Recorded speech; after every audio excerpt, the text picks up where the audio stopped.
Hey people, welcome to Top Cat's Liar all there, whatever.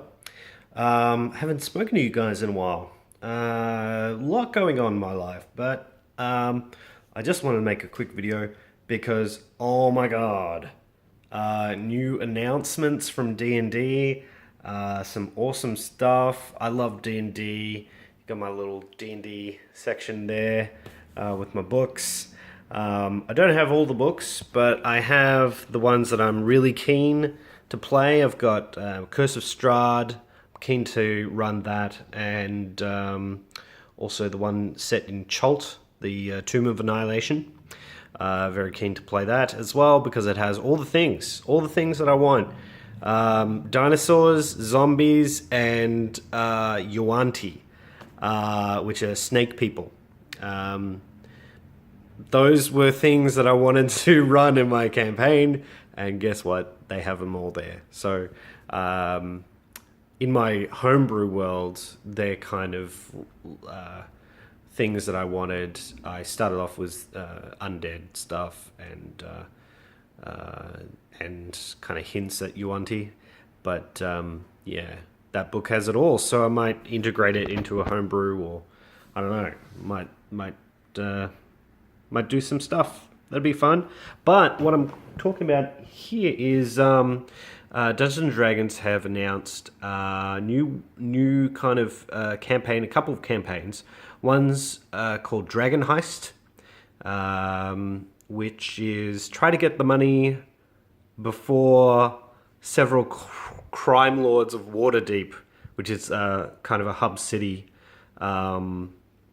in Dungeons and Dragons Forgotten Realms setting, and try to get the money before the crime lords do and use it for nefarious purposes, because it's a lot of money, apparently. That sounds fun. That sounds like a really fun campaign. It's called Dragon Heist because I believe the coinage in Waterdeep, a gold piece is a dragon. So it's, yeah, like a gold heist. But the thing that's really excited me is there's another one, name escapes me, Dungeon of the Mad Mage, I think it's called. That's the thing they just today announced. Got a couple of videos on D&D Beyond's YouTube channel, which I was, oh my god! And so happy. Reason I'm happy, because Dungeon of the Mad Mage is Undermountain. Undermountain is what's below the Yawning Portal. What is the Yawning Portal? The Yawning Portal... oh boy. It's a bar. It's a tavern in Waterdeep. You know how you always go, you start your adventure in a tavern, because it's the easiest way to get all the different players in the one spot. It's kind of cliche, but it's a good kind of starting point because a lot of adventurers go there. A lot of people, therefore, seeking adventurers go there as well. So, because they know adventurers are going to be there. The reason some adventurers go there is to try out the portal, which is the namesake of the Yawning Portal. The barkeep gets some money and lowers a rope into this giant well that's in the middle of this bar, this centerpiece of the bar, I think. And they go down the well and they visit Undermountain, which is this mega dungeon, this sunken dungeon, and he decided aeons ago to create, the guy who owns the bar, decided to create a bar on top of it as a business idea because, you know, people would want to come to the portal to adventure. Why don't I just make a bar around it? You can have some drinks, get stupid and go, we can beat the dungeon. I'll fly this plane. And then he charges them to go down the thing because he owns the bar surrounding it. Brilliant, brilliant idea. Tales of the Yawning Portal. Now, this might be reversed, or it might not be, because I'm watching this in mirror mode, but whatever. Tales of the Yawning Portal has details in it for the bar proper, and the guy who runs the bar, Dernan. Yeah, you can start your story there as a hub, and then branch out to the other things in the Yawning Portal book. Yawning Portal book primarily is about taking old adventures and bringing them into 5th edition rule sets. And it's really cool because you have adventures. Yawning Portal, I highly recommend. I'm playing currently a great starting adventure, which was actually the starting adventure of 3.5 edition. It's called The Sunless Citadel. Again, it's about a sunken citadel. It's about a citadel that, through some calamity or some such, sank into the ground. So you have to actually go down this cliffside and down these rocky steps to a turret, basically a parapet or some kind of thing that's usually high off the ground, but you're like walking into it, and that's how you get into the thing, and you go down the castle. Yeah, it's great.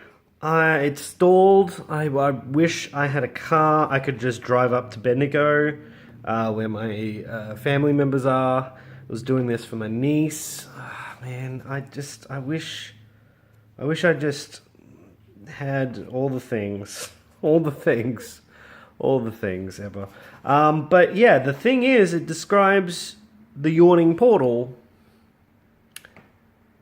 tavern bar. It doesn't describe what's down the hole, other than adventurers go down it and they pay a fee, which sucks. But I understand why they did it.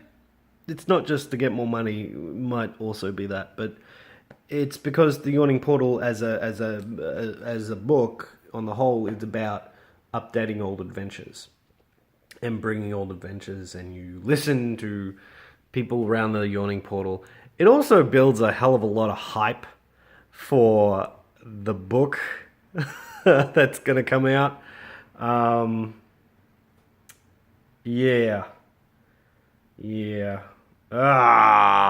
Craziness. I can't wait to get the Dungeon of the Mad Mage, because I've been wanting, ever since I read that there's a bar and there's a big well and you want to go down that big well, and I'm like, I can't integrate that bar into my story until I know what's down the well.